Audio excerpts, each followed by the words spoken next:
진실탐사 엔터테이너 있는 대로 다 까! 최경영의 이슈 오도독. 네, 안녕하십니까. 진실탐사 엔터테이너 최경영입니다. 최경영의 이슈 오도독 25번째 시간 시작하겠습니다.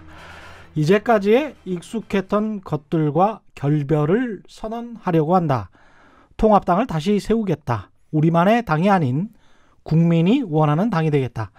우리나라 보수 진영을 대표하는 정당 미래통합당 84명의 당선자들이 내놓은 결의문 일부를 읽어드렸습니다. 보수 재건이라는 목표는 뚜렷한데 문제는 항상 하우투죠. 어떻게 할 수 있느냐. 오늘의 이슈 오도독 보수의 목소리를 제대로 내주실 두 분 모셨습니다. 먼저 방 뺄 때 빼더라도 항상 할 말은 하는 삼선 국회의원이시죠. 김용태 의원 나오셨습니다. 안녕하십니까. 김용태입니다. 예, 그리고 총선에선 낙선을 했어도 여전히 보수 인싸 이준석 최고위원 나오셨습니다. 안녕하세요. 이제 좀 있으면 최고위원 그만둡니다. 조금 그만두세요? 비대위가 들어서면 당연히 이제 사라지는 거니까요. 그렇게 되는군요. 지금까지 뭐 좀비 최고위원 상태로 한 달 있었습니다. 비대위원으로 들어가실 가능성은 없으세요? 없습니다. 그래요? 네. 김종인 대표하고는 원래 좀 궁합이 잘 맞았던. 저랑 개인적으로 그렇죠. 굉장히 친하고요. 그리고 무엇보다 저한테 정치의 많은 면을 가르쳐 주신 분이기 때문에. 그렇죠. 원래 데뷔를 그렇죠. 같이 했기 때문에 제가 비대위원으로 같이 이제 뭐 많은 걸 배우면서 시작했기 때문에 그분의 어쨌든 방식이나 이런 것들을 잘 이해하고 있고. 다만 이번에는 제가 뭐 어쩌다 보니 상습적으로 제가 비대위원, 최고위원 이런 것들만 하면서 또 실무보다는 좀 붕 뜬 이제 좀 당 생활하는 것 같아가지고 이번엔 좀 제가 필요한 곳에 실무를 좀 하려고 합니다. 그렇군요. 어떤 역할을 하실지 기대가 되고요. 일단 통합당 분위기나 총선, 그 다음에 이제 김종인 체제, 그 이후에 이제 보수 재건 그걸 논하기에 앞서서 지금 현안들이 몇 가지가 있어요. 그래서 여쭤볼게요. 한명숙 전 총리에 대한 재판과 관련해서 새로운 이제 증언들이 일부 나왔고 또 비망록이 다시 부각되고 있습니다. 그 한명숙 전 총리의 유무죄 이거를 떠나서 검찰이 협박이나 회유나 뭐 이런 것들이 있었다면 그 부분은 수사를 해야 되지 않느냐, 밝혀져야 되지 않느냐 이런 여론이 있는데 이 부분은 어떻게 생각하시는지요? 대한민국 이제 사법 절차에 재심 청구 사유가 분명하게 명시되어 있죠. 일단 뭐 이 한명숙 전 총리 이제 다시 부각된 이유가 이제 비망록 얘기 아니겠어요? 근데 비망록은 해당 사항 없음, 그건 뭐 확실한 것 같습니다. 왜냐하면 그 비망록이 무슨 뭐 추가됐거나 변조된 게 확인됐거나 한 건 아니기 때문에 이 비망록이 지난번 재판 당시에 다 사용됐고 거기 때문에 그거는 이제 사유가 안 되는 것 같고요. 이제 추가 증언이 나왔다라고 말씀 이제 하시는데 제가 뭐 그 내용은 잘 모르겠습니다. 하여튼 중요한 건 이것을 이제 다시 하기 위해서는 우리나라 이제 사법 그 절차에 분명하게 명기되어 있는 재심 그 사유가 되느냐 이게 핵심일 것 같고요. 다음에 이제 이것을 공수처가 이제 수사하는 것 이게 이제 대상이 되느냐. 근데 뭐 이것도 아마 이런 논리로 설명드릴 수 있을 것 같아요. 공수처의 수사 대상이 되려면 그 아까 사법 절차에 있는 재심 청구 대상이 돼야 되겠죠. 그래서 일단은 뭐 먼저 공수처 수사 대상이 되는지 안 되는지 따지기 이전에 이게 재심 청구 사유가 되는지 이거부터 살피는 게 맞을 것 같아요. 그래서 왜냐하면 그 재심 청구 사항에는 증거가 조작됐다든지 새로운 증거가 나왔다든지 무슨 뭐 그 증언들이 뭐 강요나 허위에 한 것이나 이런 게 이제 밝혀지면 재심 청구 사항이 되잖아요. 그래도 이번에 뭐 추가 증언이 나왔다는데 아마 먼저 한명숙 전 총리가 진짜 억울하다고 한다면 법원에 재심 청구를 하는 게 맞을 것 같아요. 그래서 재심 청구를 해가지고 이러이러한 사유 때문에 재심 청구를 하니 한번 심의해달라. 그런 이제 심의를 해서 법원이 이거를 만약에 받아들인다면 재심이 이제 진행될 것이고 꼭 별개로 그거에 따라서 이제 공수처도 이 법원에 그 재심 절차 관계없이 우리 공수처가 이거는 살펴볼 필요가 있다라고 판단하면 뭐 그때가 시작해도 되지 않겠어요. 어차피 공수처가 처음 출발하는 거기 때문에 이 일을 우리나라 원래 기존의 재심 청구라는 사법 절차에 앞서서 먼저 해나가는 것은 뭐 과연 적절한가라고 하는 뭐 의구심은 갖고 있습니다. 하여튼 뭐 대한민국에 재심 이 청구라는 분명하게 이 사법 절차가 있으니까 하여튼 저는 한명숙 전 총리가 정말 억울하다면 그런 절차를 따르는 게 맞지 않나 싶습니다. 이준석 위원은 덧붙이실 말 있으세요? 저는요 사실 이 공수처라는 어떤 방향으로 이걸 풀려고 한다면은 상당히 공수처를 만든 의도에 대해서 오해를 살 수 있다 이런 생각을 하거든요. 처음에 이제 총선 전에 이제 한창 패스트트랙이니 4+1이니 이런 말도 요구할 때 여당과 정부 측은 항상 그 시스템적인 측면을 강조했어요. 그 사법 체계와 이런 검찰 권력의 분산을 위해 가지고 공수처를 설치하고 검경 수사권 조정을 해야 된다. 대의론적인 것, 당위론적인 것을 얘기했거든요. 근데 그 당시 야당은 뭐라고 했냐면요.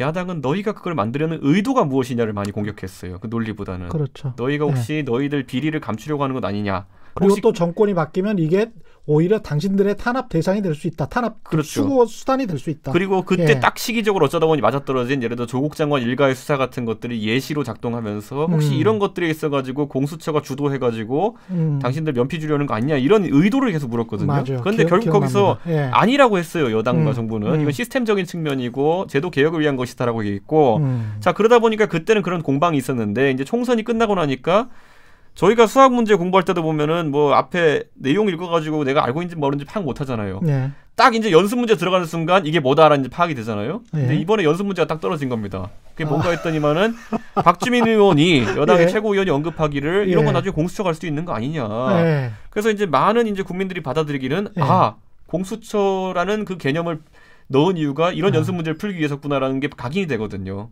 저는 이렇게 되면은 오해를 살 수 있는 측면이 있기 때문에 아까 김용태 의원 말씀하신 것처럼 재심이라는 지금까지 우리가 익숙한 절차를 통해 가지고 뭐 이런 것을 사리를 따지는 거는 크게 무리가 없겠으나 지금 뭐 다시 비망록이나 이런 걸 근거로 검찰의 행태를 핑계 삼아가지고 공수처가 들어가는 모양새라는 거는 저 사람들이 공수처를 만든 의도가 이구였구나라고 의심받을 수 있는 정황입니다. 그래서 저는 그건 좀 조심스러워야 되지 않을까 이런 생각입니다. 예, 참고로 어제 박주민 의원이 나왔기 때문에 제가 박주민 의원의 이야기를 다시 전해드리면 박주민 의원은 진행자가 그렇게 물어봐서 본인이 그럴 수도 있는 거 아니냐는 정도로만 대답했다. 공수처를 가자라는 이야기는 아니었다. 뭐 이렇게 이야기하더라고요. 저도 가끔 말하다 보면은 보도가 생각보다 크게 나와서 놀랄 때가 있거든요. 근데 박주민 의원이 그러니까 그걸 좀 더 명확하게 해명을 해야 될 것인 게 아까 말했죠 의도분과 엮이게 되면은 오해를 좀 살 수 있습니다. 그거는.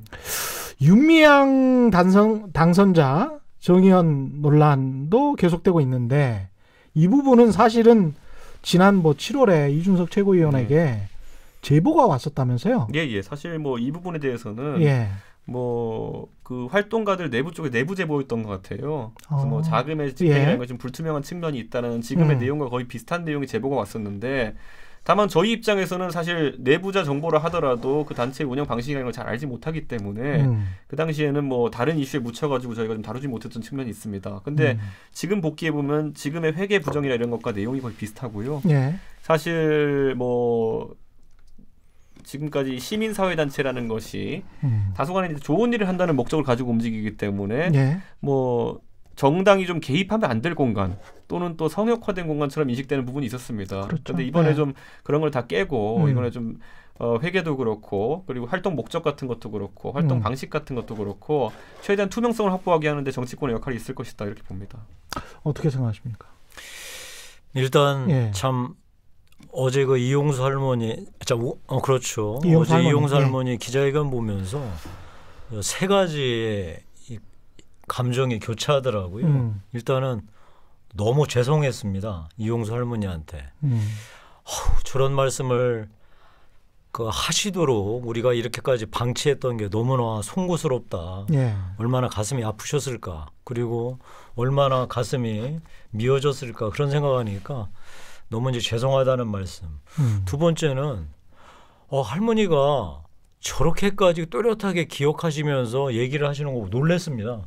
솔직히 뭐 제가 나이 지금 50들밖에 안 먹었지만 깜빡깜빡 사람 이름 잃어버리고 그러거든요. 근데 다 날짜까지 기억해서 말씀하시는 거. 빨리 하셨네요. 40 제가 40살에 국회의원이 됐습니다. 그래서 이준석 의원 좀 부러우시겠습니다. 아니 우리 다음에 우리 이준석 의원이 제가 36입니다. 다음에 하면 40입니다. 다음에 하면 정확히 40이 되는 거네요. 그런데 이제 할머니가 그렇게 또렷하게 말씀하시는 걸 보고서 이 할머니가 정말 원래 그 얘기 듣던 대로 정말 영어도 공부하시고 이 본인의 위안부 피해 할머니 이 활동을 얼마나 열심히 해오셨는지를 확인했고요. 다음에 이제 세 번째는 이거예요. 그 정의기억연대가 반응했던 그 내용에 대해서 굉장히 화가 났습니다.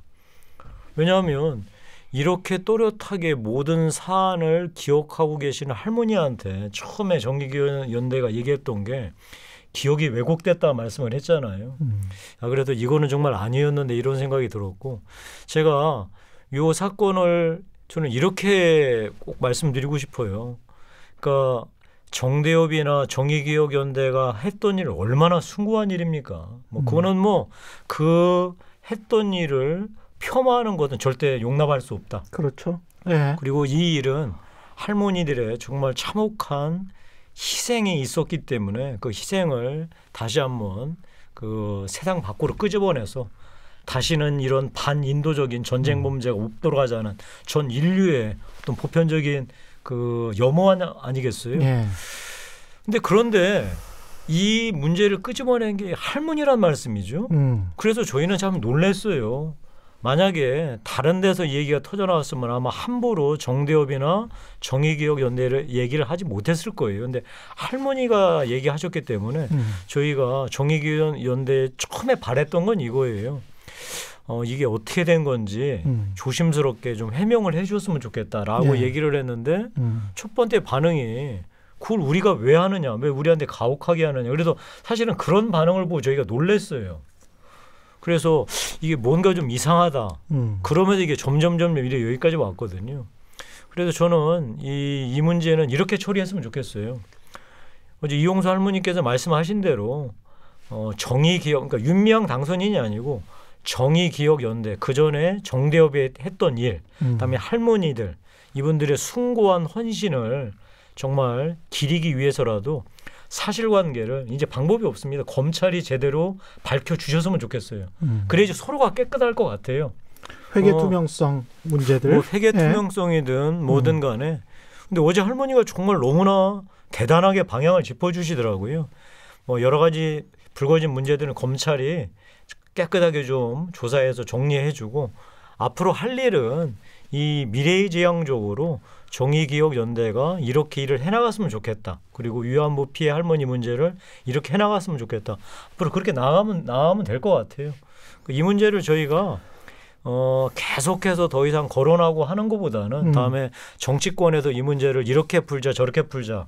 우리 미래통합당에서는 TF를 짠다고 하는데 저는 그거는 할 수 있는 일이지만 그렇게 실효성이 없을 것 같고 또 국정조사를 하자는 얘기도 나오는데 그거는 실현 가능성도 없는 얘기인 것 같고 따라서 검찰이 잘 수사하는 거 지켜보고 그거에 따라서 이렇게 의혹됐던 문제는 의혹대로 풀고 한편으로는 이용수 할머니가 제시하신 대로 미래지향적으로 이 정의기억연대 활동 방향을 재정립해서 할머니들의 어떤 이 바람을 저희가 들어드리는 게 맞지 않나 그런 생각을 합니다. 저는 이용수 할머니의 그 최근의 절박함 이것을 세상에 공개하겠다는 절박함이 혹자 음모론자들 같은 경우에는 윤미향 당선인이 비례대표 당선되는 것을 보고 마음이 달라졌다 이렇게 얘기하는 분도 있는데 굉장히 잘못된 문석이라 보고 제가 예전에 네덜란드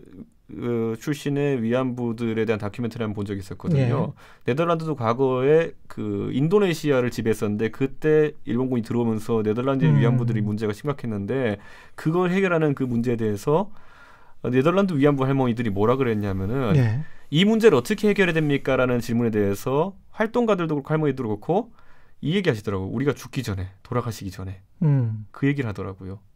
근데 참 어떻게 해야 되는지의 키는 어떻게 보면 일본이 가지고 있는데 일본의 진정 어린 사과랄지 역사 청산이랄지 그 다음에 이제 우리가 미래지향적으로 갈 수가 있는 건데. 그렇죠. 그러니까 제가 그 지점에서 얘기하는 게 뭐냐면은 그러니까 이용수 할머니도 어제 저는 현장에 있었어요. 제 공교롭게도 가서 직접 들었는데 사실 이용수 할머니의 의지를 보면은 미래지향적인 어떤 그런 위안부 관련 인권 활동이나 이런 것들이 90이 넘으신 할머니의 관심사였어요. 그런데 이 부분에 대해 가지고 정의원이 관심이 있었느냐 또는 그런 할머니의 의지를 받아들였었느냐에 대해서는 그런 모습이 안 보였던 거예요.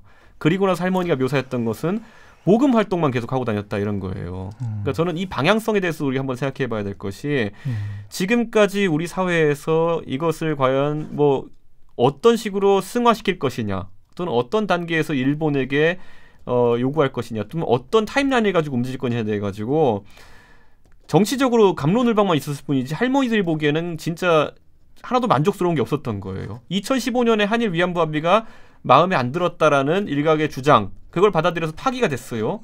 그럼 문재인 정부가 들어선다는 다음에 파기 이후에 뭐가 있냐에 대해서는 우리 국민들은 잘 모르지 않습니까? 지금 보면은 뭐 수출 규제 이런 문제 때문에 한일 관계가 냉각된 건 맞지만은 아까 말했듯이 이 위안부 문제라 함은 언제 해결되느냐? 할머니들이 최대한 돌아가시기 전에 이 해결을 봐야 되는 문제인데 정부도 그리고 시민사회단체도 그걸 염두에 두고 움직였으면 좋겠다 이런 생각을 하고 단순 정의론이나 아니면 단순 뭐 이런 어떤 이념론 가지고 해결되지 않는 부분도 있다는 걸 파악해서 할머니들의 그 진정한 의사를 받들어야 된다. 저는 그런 생각을 좀 하게 됩니다. 사안이 뭐 완전히 확실히 밝혀진 것도 아니고 시민단체들 이 부분은 지적해야 될 것 같습니다. 그러니까 시민단체들 한 30년 이상 정의연도 그렇고 이제 다른 단체들도 다 마찬가지겠죠. 근데 열악한 상황에서 일했던 많은 활동가들은 있단 말이죠. 그리고 이제 그 중에서 이제 일부가 그 뭐 어떤 정치적으로 그게 뭐 국회의원이 되고 말고 그게 좋은 일이냐 나쁜 일이냐 바람직하냐 안 바람직하냐 그거는 찬반이 있을 수 있다고 보는데 그 미랄에서 열심히 활동했던 몇십 년 동안의 그 활동이랄지 이런 것들이 한꺼번에 다 매도돼서는 안 될 것 같아요. 절대 안 되죠. 저는 그러니까 이 전쟁 범죄 중에서도요. 그러니까 반인륜적 범죄라는 게 있잖아요. 대표적인 이제 고문이죠. 고문보다 더한 게 바로 성적 착취 아니겠어요. 근데 일본의 그 만행 이 성적 착취를 사실 만천하에 드러나게 한 것. 이거는 할머니들의 증언도 있었지만 정대협 활동가들의 정말 헌신 어린 노력이 있었다는 거 다 인정해요. 그리고 이것이 전 세계적인 반향을 일으키면서 일본에 대해서 정말 인정할 건 인정해라 라고 하는 것이 유엔 결의까지 나올 정도로 했다 이 말이죠. 자, 인정을 합니다. 이제 다만 여기에서 우리가 그 소위 공익법인이죠. 이런 공익법인은 어쩔 수 없이 대한민국이 정한 법률, 기부금, 모금에 관한 법률들이 있잖아요. 국세청 홈택스에 또 있죠. 이제 그래서 이제 어느 정도 또 이제 그 뭐 예를 들어서 용인할 수 있는 건 용인할 수 있잖아요. 자, 그래서 제가 아까 말씀드린 대로 처음에 잘 해명을 하고 이렇게 했었으면 좋았을 텐데 일이 너무 커져서 여기까지 왔어요. 그리고 이용수 할머니도 요구하고 계시고 그래서 저는 검찰 수사가 누구 처벌이 문제가 아니라 사안을 좀 밝혀서 이 사안들이 나름대로 국민들 입장에서는 아 이게 별거 아니었구나. 그리고 이거는 용인할 수 있는 정도다라고 나올 수도 있고 아이고 이거는 너무해서 해도 아무리 정대협이나 정의기억연대가 좋은 일을 했어도 이거는 말이 안 된다라고 하는 게 나올 수도 있잖아요. 그래서 그거는 그걸대로 밝히자는 거예요. 그렇습니다. 그다음에 한편으로는 정의기억 그러니까 정대협의 뒤를 이은 정의기억연대 있잖아요. 이 단체가 이번 일을 계기로 아까 할머니들의 요구 그리고 뭐 아직도 미제로 남은 소위 그 위안부 피해 할머니들에 대한 문제 해결 이걸 다시 한번 우리가 점검하고 어떻게 방향을 잡아나갈지. 근데 우리 이준석 우리 최고위원이 말씀 잘하셨어요. 가급적 할머니들이 가급적이 아니라 반드시 할머니들이 돌아가시 전에 이 일을 좀 풀었으면 좋겠다. 물론 상대인 일본에 소위 뭐 어떻게 나올지도 중요할 텐데 최소한 우리는 할머니들이 돌아가시기 전에 어떻게 풀지에 대한 최소한의 소위 구체적인 각각의 전략들은 좀 세우는 계기로 삼았으면 좋겠다. 이게 제 의견입니다. 이제 좀 오늘의 주제로 본격적으로 넘어가 볼까요? 오늘의 주제는 이제 보수의 재건 가능한가, 어떻게 해야 되는가, 뭐 이것인데 총선 패인 분석은 다 끝났죠.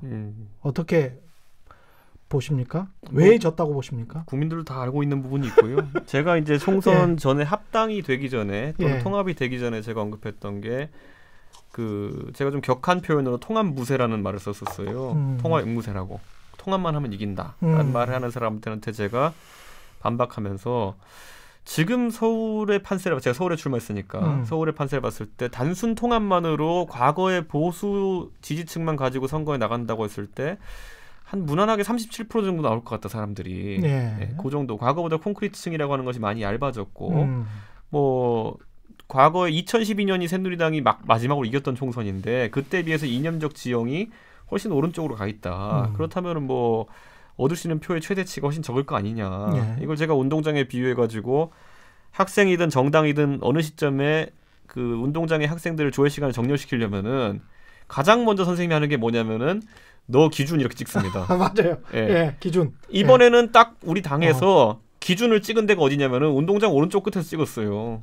운동장 오른쪽에 선생님이 너 기준 이렇게 한 다음에 좌우로 정렬했더니 오른쪽에 다 몰려가지고 충분한 공간이 마련이 안 됐던 거죠. 그러니까 저는 과거에 그런데 우리가 승리했던 선거들을 본다면은 18대 총선도 그 당시에는 상당히 실용주의라는 개념으로 해서 선진화 담론으로 해가지고 가운데 쪽으로 많이 와서 기준을 잡았고요. 박근혜 비대위가 그때 치렀던 19대 총선도 좌클릭, 중도화, 국민행복담론, 경제민주화 이런 키워드들과 함께 상당히 가운데 지점에다 기준을 찍었어요. 그러네요. 예. 오히려 중간보다 조금 더 왼쪽 지점에 찍었다는 얘기도 있었거든요. 경제민주화는 그때 당시에는 굉장히 쇼킹했습니다. 그렇죠. 그랬기 때문에 오히려 왼쪽 공간이 좁아져가지고 민주당이 자멸했다. 그 당시에 오히려 통진당과 손을 잡고 뭐 이런 상황들이 나오면서 자멸했다는 얘기도 있었는데 이번에 거꾸로 어쩌면 지난 2016년 20대 총선 때부터겠죠. 계속 알아서 상대가 움직이기 전부터 오른쪽에다 기준을 찍는 거예요. 너무 far right로 갔다는 거죠. 그렇죠. 그 당시에 보면은 2016년에 보면은 진방 논란이 얼마나 그게 심각했습니까? 그 당시에 기준점을 가운데에 중도적인 성향을 가진 사람이 찍었으면 괜찮았을 텐데 기필코 그 중도적인 성향을 가진 정치인들 내쫓겠다 해가지고 배신자 담론 만들고 그다음에 오른쪽 기준점 찍고 이랬었던 거고 저는 그게 이번에도 좀 문제가 아니었나. 예를 들어 우리 당의 인재영입 1호로 알려졌던 뭐 박찬주 대장님 개인적으로는 굉장히 훌륭한 분일지 모르겠으나 대중적으로 오른쪽에 좌표가 찍힌 분이거든요. 그렇죠. 그러니까 저는 이런 것들이 상당히 좀 지금 좌표 설정부터 좀 아쉬운 부분이 있다 그렇게 생각합니다. 어떻게 보십니까? 저는 뭐 이 문제를 이렇게 말씀드리고 싶어요. 왜 졌느냐라는 질문을 좀 바꿔서 김용태 당신은 질 줄 알았느냐 이렇게 질문을 좀 바꿨으면 좋겠어요. 저는 질 줄 몰랐습니다. 그래요? 그래서 제가 이번 총선 끝나고 나서 가장 큰 충격, 아픔이 제가 낙선했다는 것보다는 제가 질 줄 몰랐다라고 했던 그 오판 그 자체가 너무 아픕니다. 아니 당이 아니면 지역구에서요? 당이 저 다 포함입니다. 둘 다. 사실 객관 조건은 우리 뭐 이준석 최고위원 얘기한 대로 질 수밖에 없었죠. 근데 제가 귀신에 홀린 듯 이길 수도 있을 것 같다라고 오판했던 것. 그래서 그 오판이 도대체 어디에서 출발했는지를 제가 굉장히 선거 떨어지고 나서 좀 침잠하면서 생각을 해봤어요. 사실 뭐 여러 가지 이유가 있죠. 뭐 코로나19 때문에 뭐 국기 결집 효과라고 그러죠. 뭐 대통령과 여당의 그 지지가 쏠린다든지 뭐 혹자는 또 코로나19에 이제 변형된 소위 재난지원금 지급 약속 같은 이제 돈 선거 때문에 뭐 좋지 이게 여러 가지 얘기들이 있는데 안으로 들어가서 들어보니까 결국 우리 책임이더라고요. 우리가 국민들한테 믿음을 주지 못했다. 저 사람들 믿었다라고 하는 걸 못 준 것 같아요. 많은 분들이 그 얘기를 해요. 재난지원금 때문에 졌다. 아마 영향은 일부 있었겠죠. 근데 그게 아니라 시각을 달리해서 정부 여당이 재난지원금을 주겠다고 얘기했을 때 100만 원. 우리가 어떻게 했는지를 한번 돌아보니까 정말 저희가 너무 한심했더라고요. 저희가 처음에 정부에서 100만 원 준다고 해서 처음에 뭐라고 했죠? 그 포퓰리즘이다. 조선 안 된다. 이게 첫 반응이었어요. 그랬다가 여론이 좀 나빠지니까 50만 원 줄게. 그러다가 또 아니야 200만 원 줄게. 대학생 100만 원 줄게. 근데 또 그럼 포퓰리즘 안 된다. 우리끼리 막 우왕좌왕했거든요. 네. 우리 국민들 입장에서는 그러셨을 거예요. 제가 나중에 들은 말인데 정부 여당이 100만 원 준다니까 싫지는 않다. 지금 어려운데 돈 100만 원이 어디냐. 근데 이 돈 갖고서 내가 지금 당장 잠깐 어려움은 피할 수 있지만 앞으로 코로나19가 어디까지 영향 미칠지 모르는데 우리 이거 충분하지 않다는 거 다 알고 있다. 근데 미래통합당은 뭐라고 얘기하느냐면 들어보자라고 기다리셨대요. 예. 근데 알고 봤더니 우왕좌왕하는 거예요. 그러면서 이분들이 아니 이 사람들 뭐 하는 사람들이야. 지금 우리 갖고 장난치나? 이거 이 사람들하고는 이제 얘기 들을 것도 없겠다. 이러셨다는 거예요. 저는 이 모든 게 우리는 문재인 정부 잘못했다고 비판하는 데는 능했지만 과연 우리 얘기를 했느냐. 우리는 문재인 정부 잘못하니까 잘못하는 거 바로 잡으면 다 된다라고 얘기하지만 국민들 입장에서는 그거 안 된다고 얘기하는 거 말고 그러면은 어떻게 하자라고 그렇지. 하는 게 정확하게 자기들은 들리지 않았다고 말씀하시더라고요. 우리는 얘기했다고 하지만 국민들이 들리지 않았다면 그게 맞는 거예요. 예. 저는 그 말이 너무 나빴고 두 번째는 여러분들을 믿고 미래통합당을 믿고 지금의 현재와 미래를 우리가 맡길 수 있겠나? 못 맡기겠다는 거예요. 왜냐하면 당신들 하는 다음에 예전부터 해왔던 일들을 한번 보라. 당신들이 정말 탄핵이라는 중대한 사태 그리고 당신들이 내세운 대통령이 탄핵된 연후에 당신들이 보였던 모습을 보라. 당신들 안에서는 여러 가지 얘기도 있을 수 있겠지만 사실 자기들끼리 싸우지 말고 자 이제 탄핵은 지나갔으니까 그러면 앞으로 국민들을 어떻게 먹고 살지 문재인 정부 잘못하면 이러이러한 방향으로 가자라고 하는 얘기를 했어야지. 우리도 보니까 당신들은 맨날 싸우기만 하는 것 같더라. 그 얘기를 하시더라고요. 그래서 결국은 돌이켜보면 뭐 복잡할 거 있겠어요. 우리가 잘못해서 진 거죠. 그래서 저는 뭐 복잡다기한 정치정이나 이런 거 말고 우리가 탄핵 이후 국민들한테 보여줬던 모습 플러스 이번 코로나19 사태 때 우리가 국민들에게 국민들의 현재의 삶과 미래를 책임질 수 있다라고 하는 믿음과 실력을 주지 못했다는 것. 그게 가장 결정적인 피해이 아니었나 싶습니다.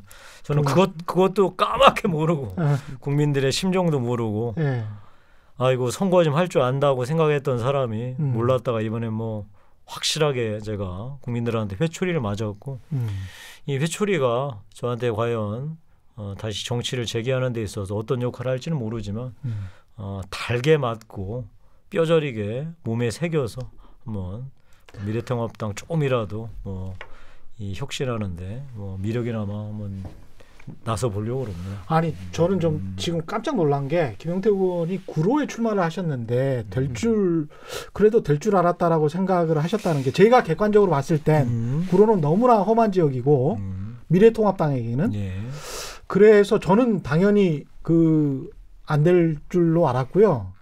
지난 일요일에 그 미래통합당의 전당이죠. 자유한국당. 그 전당일 거예요. 새누리당. 새누리당. 그때 그 지자체장에 나오셨다가 떨어지신 분인데요. 그분을 만나서 이야기를 들었는데 그분도 150석을 예상을 하셨다는 거예요. 그래서 조금 뭐랄까 제가 좀 당황스러웠던 게 전반적으로 어떤 지금 정보나 이런 게 막혀 있나?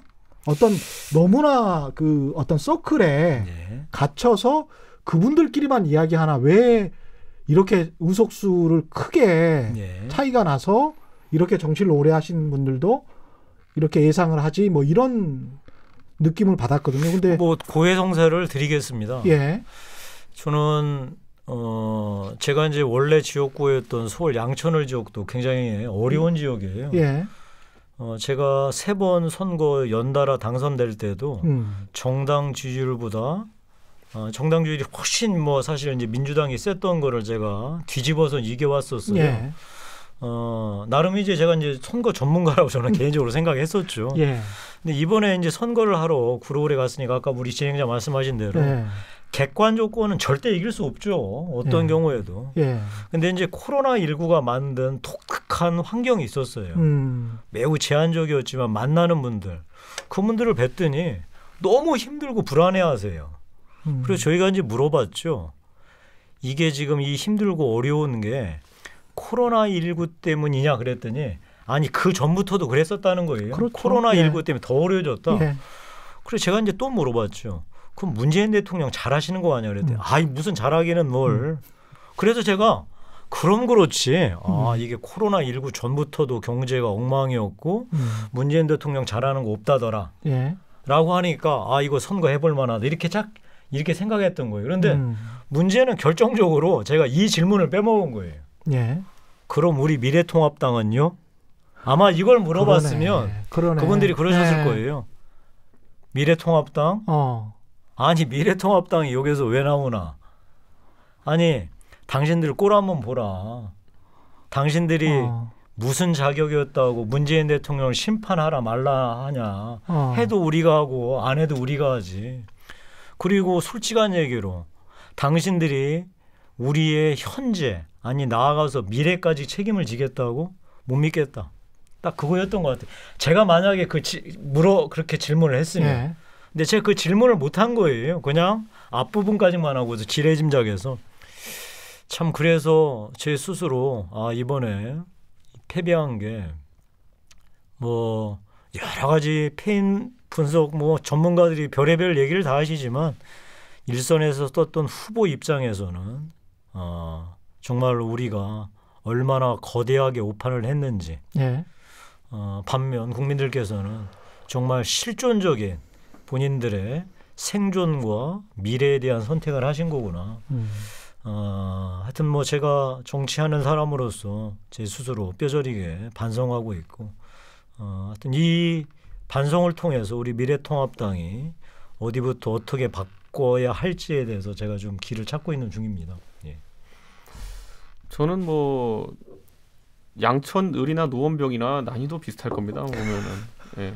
근데 결국에는 이 선거에 있어서 오판을 가져왔던 것 자체는 기본적으로 경제가 어려우면 여당에게 비판이 간다라는 그 인식이 그렇죠. 이제 있었던 것이고 그게 문제였다 보고 유권자들도 굳이 군을 나누자면 여러 군이 있습니다. 어떤 분들은 정책을 하나씩 세밀하게 따져가지고 투표하시는 분도 있고요. 어떤 분은 계속 지지하시는 당을 보라고 이제 투표하시는 분도 있고요. 어떤 분들은 차기 권력을 보고 투표하는 분도 있습니다. 내가 예를 들어 이번 총선에서 미래통합당을 밀면은 저 당이 2년 뒤에 대선 후보 누가 되는 거야? 뭐 이런 것들. 그런 것들까지 고려하시거든요. 아니 왜냐면 그게 적극적으로 작동했던 선거가 뭐냐면 19대 총선이었어요. 내가 이번에 새누리당을 그때 밀어주면은 나중에 박근혜 미는 거야? 뭐 이렇게 되면은 그 아주 그런 논리로 투표하는 분도 있으세요. 그런데 이번에 미래통합당의 선거에서 가장 매력적이지 못했던 부분은 물론 대선 지지율이 잘 나오는 분도 있었지만은 과거에 뭐 이회창 총재나 아니면 박근혜 대표나 뭐 아니 이명박 대통령처럼 압도적인 어떤 그 여당을 이길 수 있을 만한 정도의 대선 주자가 딱 중심에 서야 되는데 그게 작동하지 않으니까 내가 누구를 위해 투표하는가 라는 것에 있어가지고 결집도가 좀 약할 수밖에 없던 상황이다. 그래서 저는 뭐 그런 어떤 지금까지의 새누리당이나 아니면 한나라당이 겪어보지 않았던 선거 전략상의 큰 문제들이 노출되었고 굳이 제가 한 가지 말씀드리면 아까 이념적 좌표는 왠지 굉장히 운동장 오른쪽에 찍은 것 같은데 구체성 있게 들어가가지고 만약 유권자가 저한테 당신네들 경제정책은 뭐요? 당신네들 안보정책은 뭐요? 당신네들 교육정책은 뭐요? 물어보면은 솔직히 제가 업이 말하는 사람인데 제가 간단 명료하게 말할 자신이 없었습니다 이번에. 왜냐하면은 과거에 전통적으로 뭐 낙수경제론이라든지 아니면 뭐 상호주의 안보, 그 다음에 뭐 경쟁 교육관, 뭐 이런 것들이 굳건했던 시절 같은 경우에는 그래 역시 경제 살리려면 보수고 안보는 보수가 하면 좀 안정적이고 그리고 교육도 뭐 보수가 하는 게 낫겠지 뭐 이런 시절이 있었어요. 근데 그 절대적 우위를 놓고 지금 가는 상황 속에서 왜 니네를 찍어야 되느냐에 명쾌하게 답을 할 수 없는 그런 정책들을 들고 나갔었기 때문에 그건 아까 말했던 코로나 대책 같은 것도 포함됩니다. 그래서 저는 이번에 그런 부분을 강구하고 선거에 나섰다는 것. 그런데 그 이면에는 아까 말했듯이 통합만 하면 이긴다. 라는 그런 어떤 통합 무쇠적인 그런 어떤 기작이 좀 존재하지 않았나. 그게 굉장히 안타깝습니다. 보면은. 구심점이 없었다. 얼굴이 없었다. 그것도 좋은 지적이신 것 같고. 근데 이제 이 선거나 정치는 이미지란 말이죠. 그래서 얼굴이나 이미지가 굉장히 중요한데 이명박 박근혜 대통령의 이미지가 지금 현재 감옥에 가 계시니까 좋을 리는 없을 것 같고. 그래서 이제 선거 패배 이후에 저는 굉장히 좀 뭐랄까요? 의미 있다라고 봤던 게 김영삼 전 대통령을 거론을 하면서 김영삼 전 대통령의 어떤 그 뜻을 이어받은 정당이다. 우리는 보수 정당이다.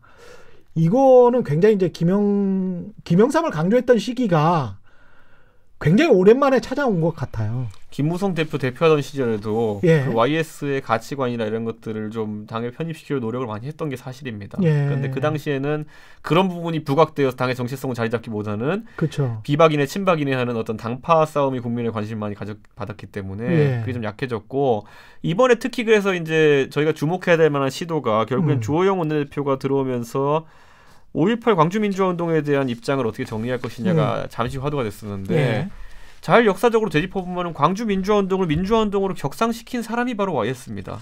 그리고 그 주동자들이 할 수 있는 분들에 대해서 물론 다른 건이긴 하지만은 처단을 내린 사람도 YS입니다. 그리고 많은 사람들이 그것은 YS 특유의 과단성에 기인했다고 이제 공을 돌리는 경우가 있어요.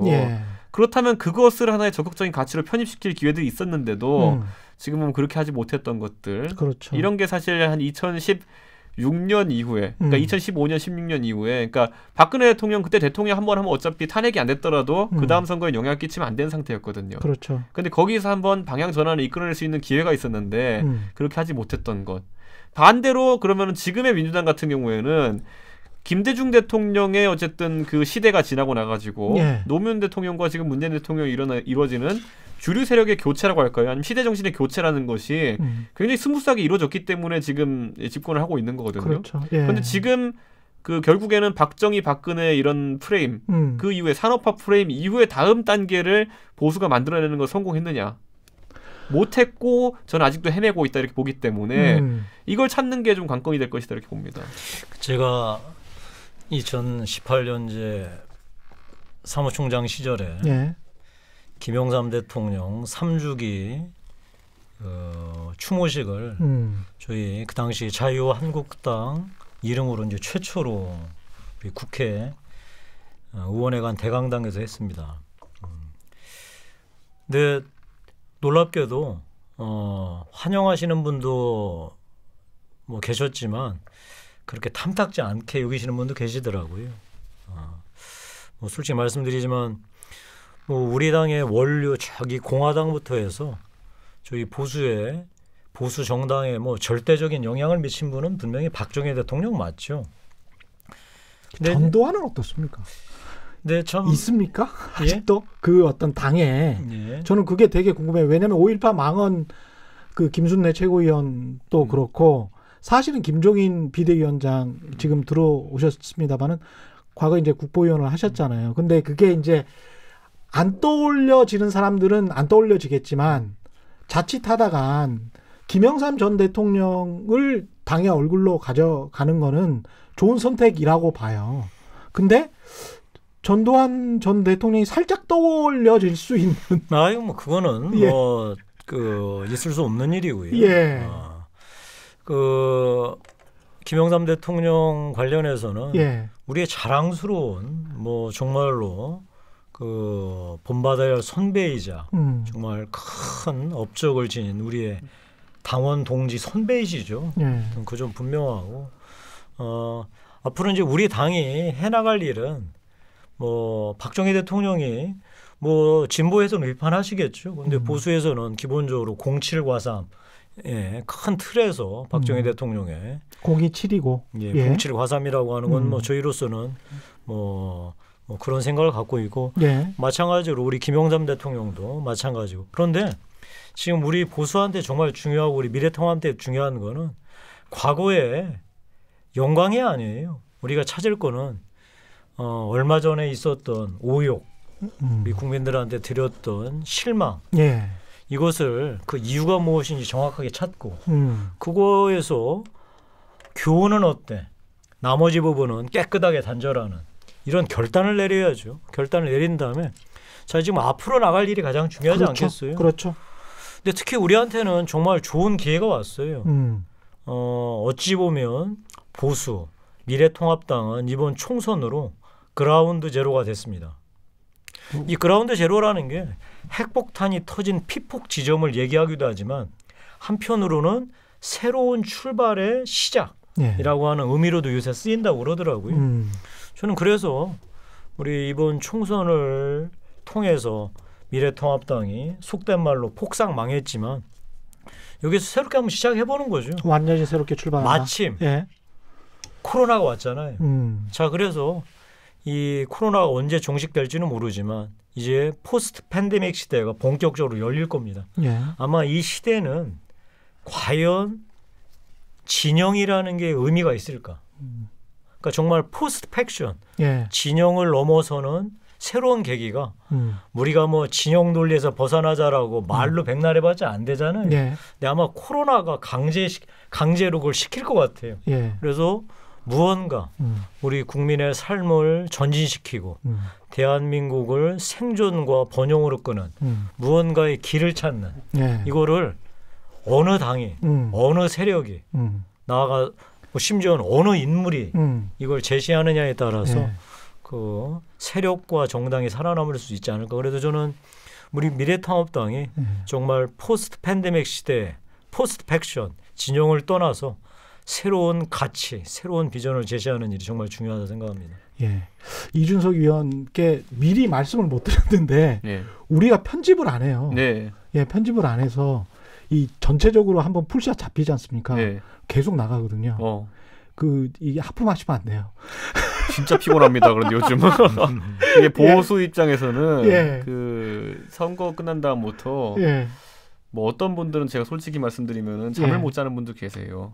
왜냐하면 이게 통한의 패배이기도 하고 또 이제 한 가지는 앞에 걱정이 너무 많거든요, 사람들이. 그다음에 저만 해도 요즘 누우면 잠이 잘 안 옵니다.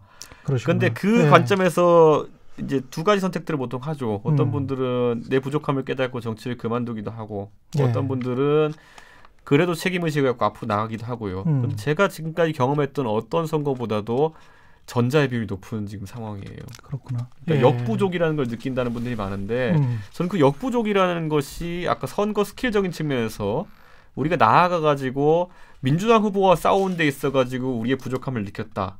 이런 것보다도 우리 내부의 모순을 해결하는 데 너무 힘이 많이 든다라는 인식을 가진 사람들이 있는 것 같아요. 가장 기본적으로 지금 우리 문제점들은 전부 다 노정이 됐어요. 전부 다. 대충 뭔지 알 것 같습니다. 근데 이걸 바꾼다는 것은 아까 김용태 의원님도 방향성을 제시하셨지만은 실질적으로 가져와야 되는 변화는 예를 들어 적극적으로 당원들의 비율 구조를 바꾼다든지 지금 같은 경우에는 대선 후보를 뽑든지 당대표를 뽑든지 간에 영남 계열의 당원들이 주도권을 발휘하는 모양새인데 그걸 약간 바꾼다든지 아까 제가 그 DJ 시절에서 친노 시절 노무현 대통령 시절로 스무스한 전환을 이야기했는데 저는 그것의 완성이 이번 21대 총선이었다 봤거든요. 왜냐하면은 그 전까지 20대 총선까지만 어떤 게 있었냐면요. 김대중 대통령을 위시한 호남의 그 구호남 세력이 국민의당이라는 걸 만들어가지고 민주당을 이겼어요. 호남에서. 맞습니다. 그랬던 적이 있었는데 이번 선거에서는 그들이 또 민평당으로 나오고 했음에도 불구하고 전혀 영향을 미치지 못하고 말 그대로 진보적 성향의 후보들이 호남을 이제 장악한 것이거든요. 그러니까 이 전환은 굉장히 컸고 저는 그 전환의 과정을 살펴보면요. 한 2012년쯤부터 해가지고 꾸준한 투자를 했다고 좀 보는 거예요. 그 당시에 2011년쯤에 손학규 대표가 대표하던 시절에서 문성근 씨가 백만송이 밀란 같은 것도 하고 그 당시에 문재인 대통령도 당에 참여하면서 민주통합당을 만들어가지고 뭐 그 당시에 대선 후보가 되고 2016년에는 보면 또 그 총선을 앞두고 당원 배가 운동을 온라인상에서 해가지고 온라인 당원들 수도권 위주의 젊은 당원들이 많이 가입해가지고 당의 의사결정 구조 자체가 많이 바뀌었잖아요. 전 그러다 보니까 지금의 민주당이 가진 어떤 다소 중도적이고 수도권에 집중할 수 있는 성향이라는 것이 나왔다. 그리고 진보적인 아젠다를 적극적으로 펼칠 수 있는 성향이 나왔다 이렇게 보는 것인데 그걸 지금까지 한 8년 동안 지켜본 저로서는 야 대충 우리도 저 정도 하면 될 것 같은데 그게 얼마나 어려운 길인지 이제 서서히 이제 보이는 거죠. 예를 들어 지금 가가지고 당원 구조를 이런 거죠. 그러니까 저는 이제 뭐 김용태 의원님이랑 바른정당을 시작할 땐 같이 있었지만은 바른정당, 바른미래당을 3년 풀로 겪은 제 입장에서 저희의 가장 큰 착오는 뭐였냐면요. 자, 저희가 2016년에 판단하기도 보수는 지금 소금물에 비유하자면은 너무 짜다. 예. 그래서 일반 국민이 보기에 마실 수가 없는 물이다. 그러면 이 소금물의 염도를 낮춰야 되는 것이 하나의 과정이라 생각해가지고 바른정당도 하고 바른미 새로운 시도를 했던 것인데 저희가 바른정당을 하면서 계속 구호적으로 내세웠던 게 뭐였냐면은 친박 퇴출. 예. 문제가 있는 인사 퇴출. 그러니까 뭐냐면은 소금물이 짜니까 소금을 빼라는 거예요. 근데 저희 중학교 때 보면 아무리 누가 가르쳐도 그런 거 안 가르쳐요. 가능하지 않거든요. 소금 뺀다는 거는. 보통 우리가 중학교 때 소금물 문제 풀면은 물을 붓는 방식으로 풉니다. 그거를. 그래서 저는 이제 앞으로 이런 과정이 필연적으로 일어날 것이라 보는데 일반 국민이, 그러니까 중도층에 있는 국민이 우리를 바라봐도 전혀 짜다고 느끼지 않게 하도록 염도를 낮추는 과정이라는 것이 필연적이면서 너무 어렵기 때문에 제가 요즘 거의 잠을 설치는 겁니다. 지금. 그럴 수밖에 없을 것 같아요. 그러니까 우리 시청률하고 좀 비슷한 것 같아요. 우리 시청률 있지 않습니까? KBS, MBC, SBS 막 이렇게 경쟁을 하는데 항상 타겟을 두는 게 수도권 2049예요. 그렇죠. 수도권 2049. 수도권 2049를 잡으면 광고주들이 움직이고 광고주들이 움직이면 뭐 시청률이 다시 또 움직이면서 이게 상승 효과가 나타나고 그러면 그 다음에 이제 그게 멀리 전국으로 퍼져나가더라고요. 그러면서 이른바 돈도 되고 그리고 영향력도 되고 그리고 정말 대중한테 이렇게 소구도 하고 뭐 이런 모든 것을 다 가질 수가 있는 건데 제가 한 가지만 더 부연하자면요. 제가 이번 선거를 겪으면서 그냥 득표율 분석을 좀 봤는데 제가 저희 동네에서 44점 몇 이렇게 나왔거든요.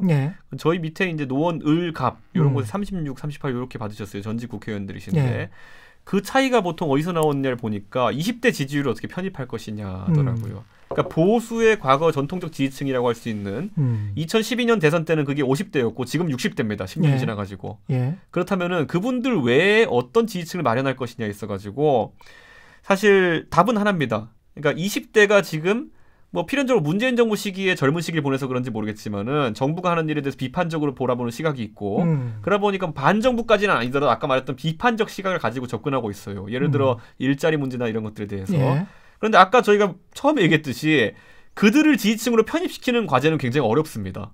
왜냐하면은 문재인 대통령에 대해서 다소 이제 불편한 생각이 있는 건 맞으나 그렇다고 미래통합당을 좋아하는 건 아니거든요.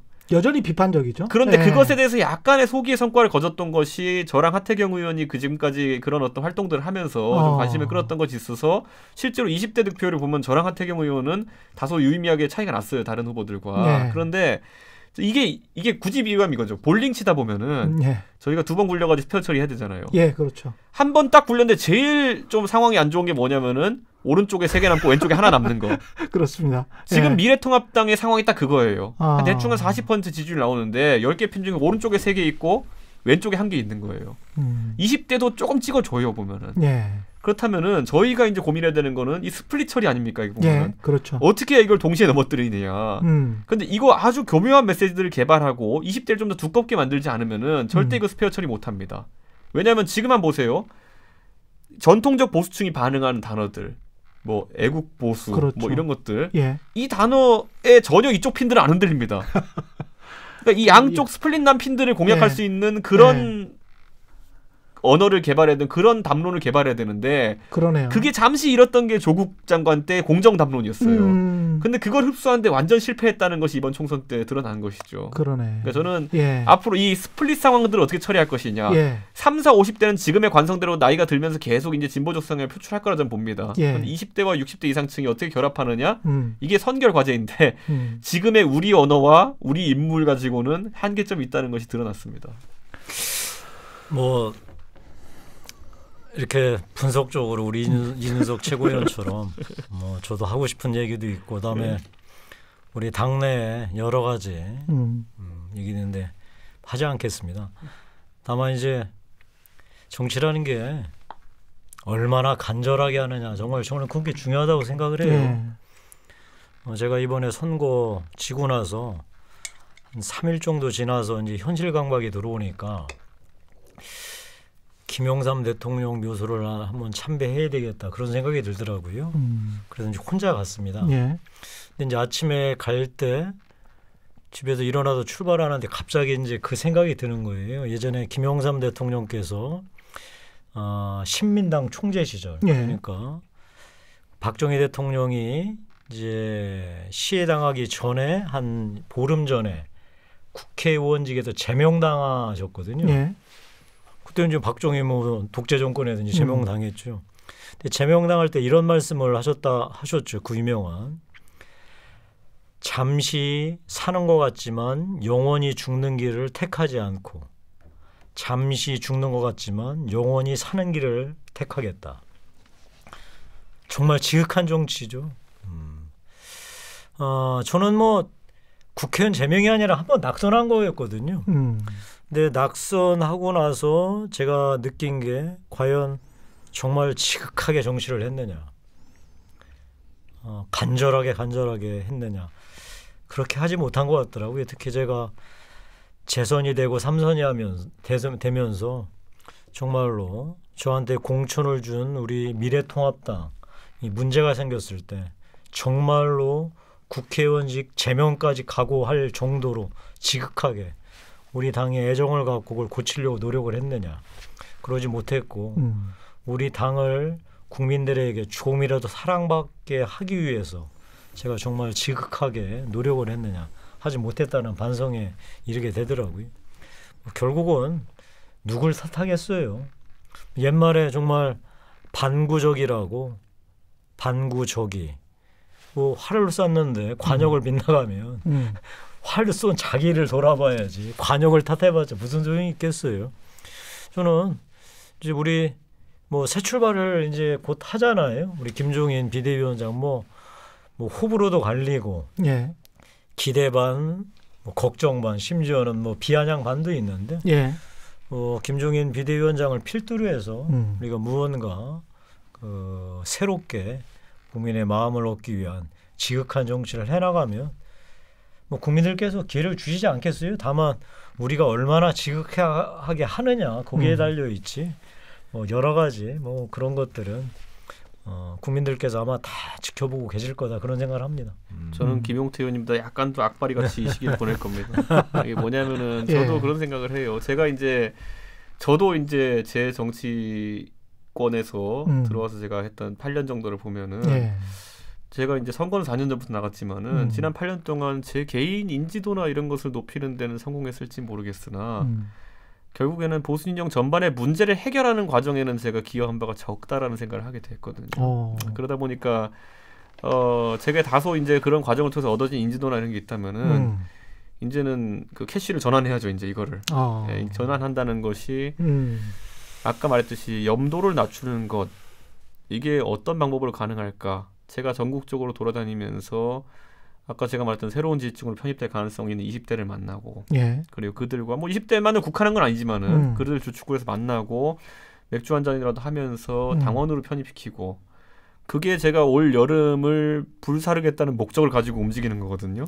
든든합니다. 우리 이런 후배가 있어서. 그래서 보수 입장에서는 든든할 것 같은데 근데 극단적으로 이렇게 이쪽 진보도 마찬가지입니다만은 극단적으로 선동해서 이른바 이제 장사를 하는 분들 특히 요새 유튜브 때문에 제가 뭐 그 선봉에 서서 매 담아주면서 선거 조작론과 싸우고 있는데 저는 그렇게 생각해요. 그 많은 사람들이 좋은 게 좋은 거지 뭘 그런 걸 네가 앞장서 싸우냐 민주당도 아니고 이렇게 얘기하는데 지금까지 그게 제가 반성하는 8년간의 제 모습입니다.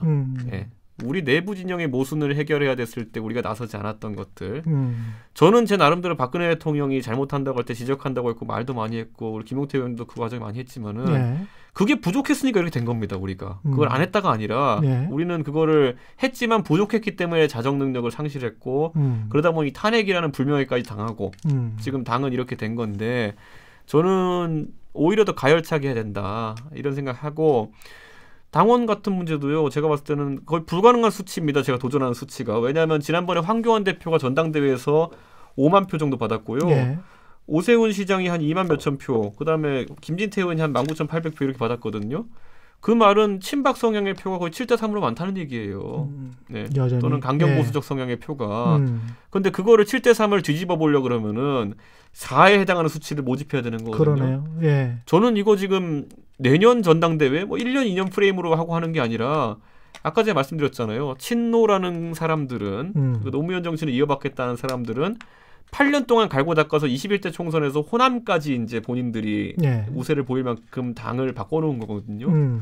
저는 그 과정은 8년 아니 더 이상 걸릴 수도 있습니다. 하지만 지금 안 하면은 영원히 우리는 불가능하겠죠. 그게. 그래서 저는 올 여름은 그걸 불사르겠다 해가지고 뭐 비대위 이런 것도 이번에 신경 안 쓰겠다 했습니다. 그냥.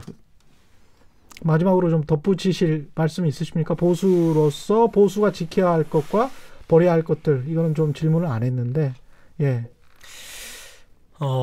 전성철 변호사라고 계십니다.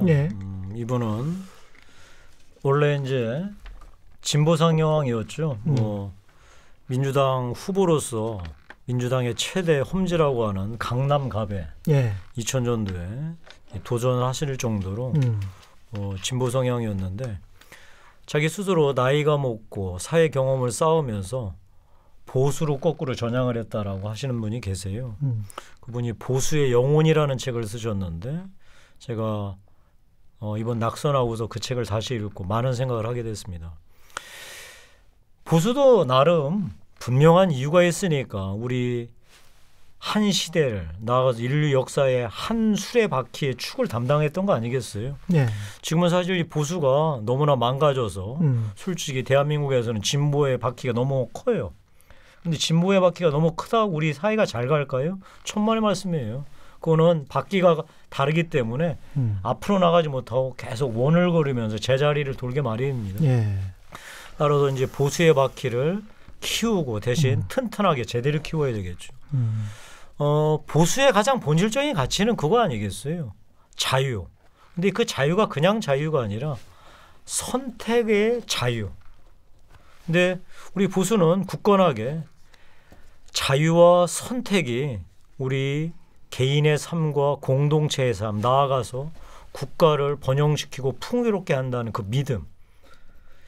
대신 이 믿음이 왜곡돼서 그것이 국가주의로 나타난다든지 아니면은 어떤 특정 세력이 독주한다든지 이런 것들을 이제 막아내면서 해야 된다고 생각을 해요. 저는 그래서 우리 보수 지금 매우 어렵고 힘들지만 역사의 한 축을 이루었던 보수의 정신이 무엇인지 정확하게 찾아서 그 밑바닥부터 다시 살펴보되 다만 인류가 한 번도 경험해 보지 못했던 코로나 이후의 세상 포스트 팬데믹에 맞춰서 이 보수의 가치와 포스트 팬데믹에 맞는 새로운 국가 운영 원리를 저희가 국민 앞에 새롭게 제시해야 된다. 아마 이럴 때만이 보수가 이번 총선에서 무언가 깊이 깨닫고 국민들을 향해서 이렇게 한번 해보겠다라는 새로운 뭔가 길을 제시하는구나. 국민한테 그런 믿음을 주고 나아가서 나중에 선택을 받을 수 있는 최소한의 조건을 갖출 수 있지 않을까 싶습니다. 또 적절한 시점에 3개월이나 6개월 후에 또 한번 점검을 어떻게 혁신을 하고 계시는지 두 분 한번 모셔보겠습니다. 오늘 감사합니다. 미래통합당 김용태 의원 그리고 이준석 최고위원과 함께했습니다. 고맙습니다. 감사합니다. 최경영의 이슈 오도독 단단한 껍질에 쌓여있는 궁금한 이슈를 들고 다음 시간에 다시 돌아오겠습니다. 고맙습니다.